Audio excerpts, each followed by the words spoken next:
ഇനി എല്ലാ ആശുപത്രികളിലും 100% ക്യാഷ്ലെസ് ഫെസിലിറ്റി. ഹോസ്പിറ്റലിൽ അഡ്മിറ്റായി 1 മണിക്കൂറിനുള്ളിൽ ഇൻഷുറൻസ് കമ്പനിയുടെ ഓതറൈസേഷൻ.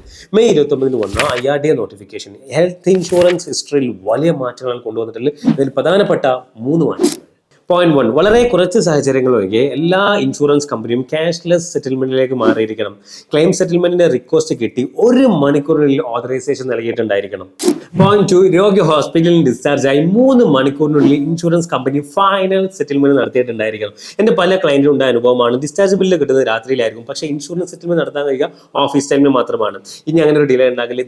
പോയിന്റ് 3, നമ്മളൊരു ഇൻഷുറൻസ് പോളിസി എടുത്തതിന് ശേഷമാണ് നമുക്ക് മനസ്സിലായത് വലിയ ബെനിഫിറ്റ് ഒന്നുമില്ല എങ്കിൽ 30 ദിവസത്തിനുള്ളിൽ യാതൊരു കോസ്റ്റും കൂടാതെ അത് ക്യാൻസൽ ചെയ്യാൻ ഓപ്ഷൻ ഉണ്ട്. അതേപോലെ ഒരു ഹെൽത്ത് ഇൻഷുറൻസ് പോളിസി ഏത് സമയത്ത് വേണമെങ്കിലും ക്യാൻസൽ ചെയ്യാം. നമ്മൾ എത്ര പീരീഡ് ആണ് ഉപയോഗിച്ചത് അതിനുള്ള എമൗണ്ട് കട്ട് ചെയ്ത് ബാക്കി റീഫണ്ട് കിട്ടും. That's it. Thanks for watching. See U.